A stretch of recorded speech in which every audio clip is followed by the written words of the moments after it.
Hello everyone, आप सभी का हमारे यूट्यूब चैनल में स्वागत है। आज हम लोग इस क्वेश्चन का सॉल्यूशन देखने वाले हैं फूरियर सीरीज में। तो बिना देरी के वीडियो स्टार्ट करते हैं।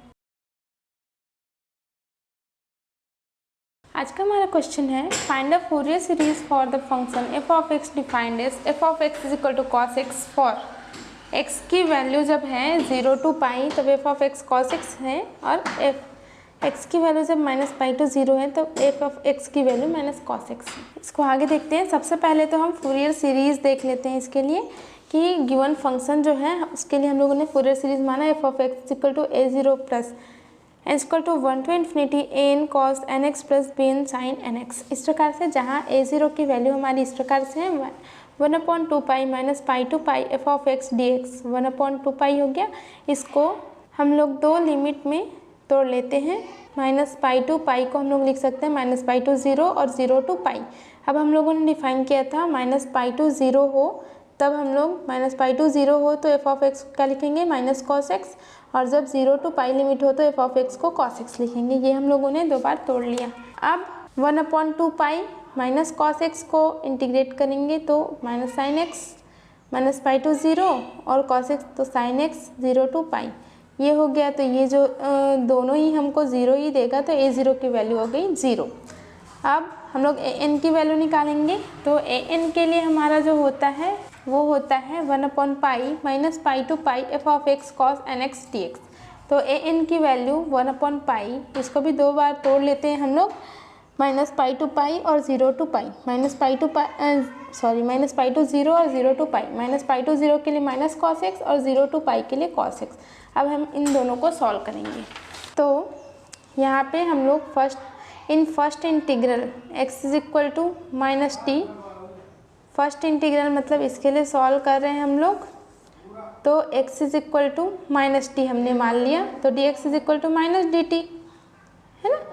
तब यहाँ पे क्या हो जाएगा, इस फर्स्ट इंटीग्रल के लिए सेकंड वाला को हम कुछ नहीं कर रहे हैं, फर्स्ट वाले को कर रहे हैं।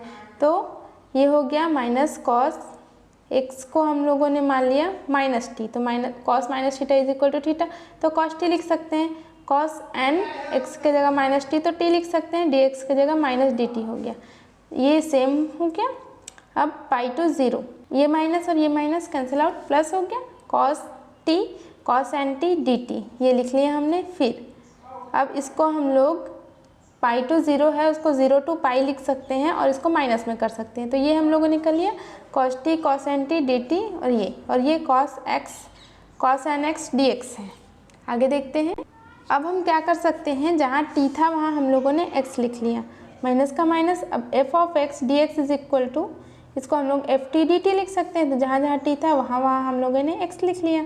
तो ये देखिए ये दोनों फंक्शन सेम ही हैं, ये माइनस में ये प्लस में, दोनों घट के क्या हमको दे देगा 0।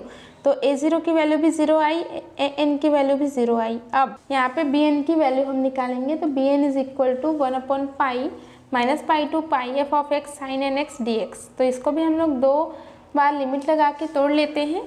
तो इसमें हम लोग दो लिमिट लगाएंगे -पाई टू 0 और 0 to पाई। एक बार -पाई टू 0 के लिए माइनस कॉस एक्स लेंगे और 0 to पाई के लिए कॉस एक्स लेंगे। अब फर्स्ट इंटीग्रल के लिए हम लोग कैलकुलेट करेंगे x is equal to -t तो dx is equal to -dt पहले की तरह ही। तब ये क्या हो जाएगा cos t sin nt dx is equal to -dt, x is equal to -t रख रहे हैं ना, तो cos -t is equal to cos t हो जाएगा। अब ये देखिए यहाँ पहले से ही माइनस था, ये वाला माइनस पहले से ही था, इसको हम लोग माइनस लिख लेते हैं। और पाई टू 0 तो इसको हम लोग 0 to पाई किए तो ये माइनस जो था वो प्लस में हो गया। ठीक है, नहीं यहाँ जो क्या हुआ फर्स्ट इंटीग्रल के लिए हमने जब x is equal to -t लिया तो यहाँ पे लिमिट भी चेंज होगा। -पाई टू 0 था ना, ये +पाई टू 0 हो गया। ठीक है, ये +पाई टू 0 हो गया, यहाँ लिमिट चेंज हो जाता है। जब हम लोग इस प्रकार से फंक्शन में करेंगे तो पहले चेंज नहीं हुआ था पर अब होगा। तो फर्स्ट इंटीग्रल में हम लोग जब ये मानेंगे तो लिमिट चेंज हो जाएगा। तो ये इस प्रकार से हो जाएगा। यहाँ देखिए हमारा लिमिट चेंज हो गया, -पाई टू 0 था पहले, अब पाई टू 0 हो गया। अब x की जगह -t रख रहे हैं तो इस x की जगह -t रखेंगे तो cos t हो जाएगा, पर इस x की जगह -t रखेंगे तो क्या होगा माइनस nt होगा। तो ये माइनस और ये माइनस दोनों मिलके क्या हो जाएंगे प्लस हो जाएंगे यहाँ। तो यहाँ हमारा माइनस dt बचा है ना। आपको समझ नहीं आया होगा, एक बार और बता देती हूँ मैं। हमको x की जगह माइनस t रखना है, तो dx is equal to minus dt, है ना। तो यहाँ पे रखेंगे तब तो ये पहले से ही प्लस हो जाएगा, पर यहाँ पे माइनस रखेंगे तो माइनस देगा, तो ये वाला माइनस, यहाँ पे जो माइनस आया था ये वाला माइनस प्लस हो गया। अब dx की जगह माइनस dt रख दिए, अब ये माइनस बचा है ना। अब यहाँ पे लिमिट हम लोग फिर से चेंज करेंगे, 0 टू पाई करेंगे, फिर से माइनस आएगा, तो ये वाला माइनस और ये वाला माइनस यहाँ पे प्लस हो गया। ठीक है, अब हमको ये जो दोनों फंक्शन मिला है वो सेम टू सेम मिला है, तो उसको हम लोग 2 times cos x sin nx लिख सकते हैं। तो ये हो गया हमारा 1/पाई 0 to pi 2 cos x sin nx dx, ये हो गया। तो bn की वैल्यू हमारी क्या हो जाएगी, 2 cos a sin b का फॉर्मूला हम लोग यहाँ पे लगाएंगे, 2 cos a sin b, इसका फॉर्मूला लगाने पे हमको ये मिल जाएगा, ये हो जाएगा sin a plus b plus sin a minus b। इस प्रकार से अब हम इसको इंटीग्रेट कर देंगे तो साइन का माइनस कॉस हो जाएगा और ये वाला फंक्शन यहाँ आ जाएगा। इस प्रकार से ऐसा है।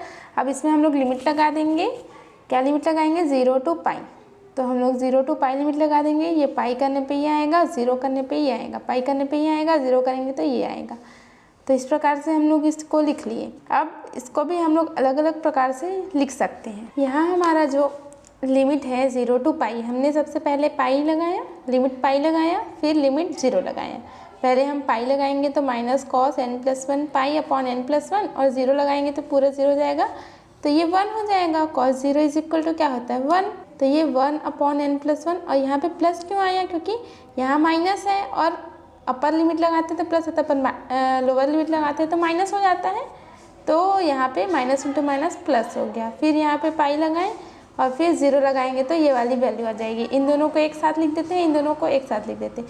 अब हम लोग जानते हैं cos minus theta is equal to theta हो जाता है, और n+1 को n के इक्वल लेते हैं, क्योंकि ये वाली वैल्यू जो होती है वो कट जाएगी। तो कॉस n पाई ले लेते हैं यहाँ, plus cos n pi upon n-1। इन दोनों को सॉल्व करेंगे तो n+1 और n-1, तो n² -1 देगा, n-1 plus n+1, -1 plus 1 cancel out हो जाएगा, 2n अपॉन n² -1 आ जाएगा।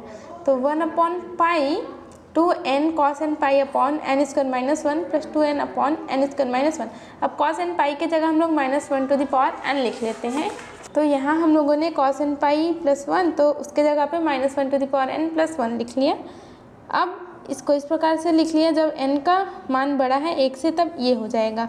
अब जब n इज इक्वल टू 1 हो तो हम लोग इसको क्या लिख सकते हैं, b1 लेंगे, तो 2/पाई 0 to pi cos x sin x dx। इसको हम लोग क्या लिख सकते हैं, 2 को इधर करेंगे तो sin 2x हो जाएगा, cos 2x/2।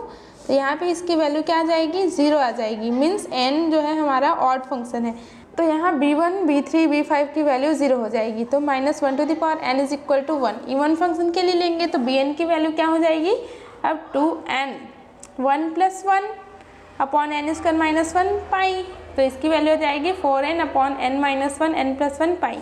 b2 की वैल्यू हमारी इस प्रकार से ये आ जाएगी, इस प्रकार।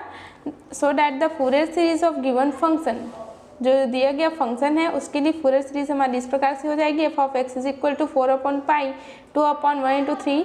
ये हम लोग इवन फंक्शन के लिए लेंगे, क्योंकि ऑड फंक्शन हमारे लिए 0 आ रहा था, तो 2/3 sin 2x plus 4/3 × 5 sin 4x sin 6x sin 8x। इस प्रकार से ये सीरीज़ बढ़ती जाएगी। तो आज के लिए बस इतना ही। अब मिलते हैं अगली क्लास में, तब तक के लिए जय हिंद, वंदे मातरम।